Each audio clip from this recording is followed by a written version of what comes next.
થાનગઢ નગરપાલિકા વિસ્તારની અંદર અનુસૂચિત જાતિના સ્મશાનની અંદર પ્રાથમિક સુવિધાઓનો અભાવ. વરસાદ પડે એટલે ઠેર ઠેર પાણી ભરાઈ જતા હોય છે, ત્યારે ત્યાં ગંદકીના ગંજ ખડકાયા હોય તે દ્રશ્ય અચૂક જોવા મળી આવે છે.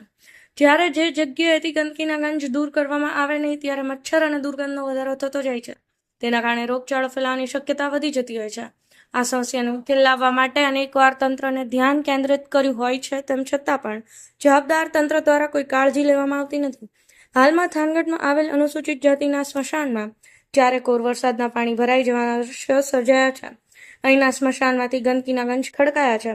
તે દૂર કરવામાં આવે તેમજ સાફ સફાઈ કરવામાં આવે તેવી માંગણી લોકો કરી રહ્યા છે. સાથે સાથે થાનગઢ શહેરમાં પણ સમયસર સાફ સફાઈ કરવામાં આવતી ન હોય તેની પણ ફરિયાદો ઉઠવા પામી છે. થાનગઢ નગરપાલિકા વિસ્તારની અંદર 15,000થી પણ વધારે વસ્તી ધરાવતું અનુસૂચિત જનજાતિના સ્મશાનમાં કોઈપણ જાતની થાનગઢ નગરપાલિકા દ્વારા સુવિધા દેવામાં આવતી નથી. અનેક વખત રજૂઆત કરી ચૂક્યા છીએ.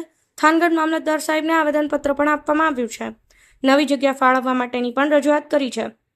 અહીં આંધળી નગરી ગાંડુ રાજા જેવું શાસન ચાલી રહ્યું હોય તેમ લાગી રહ્યું છે.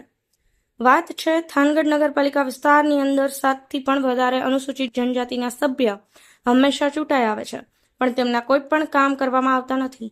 જો આવતા દેશની અંદર સ્મશાનની અંદર સુવિધા પૂરી પાડવામાં નહીં આવે તો ગાંધીજીના માર્ગે આંદોલન કરવામાં આવશે તેવું જાણવા મળ્યું હતું. ભરત દવે, સમય 24 ન્યૂઝ, થાનગઢ.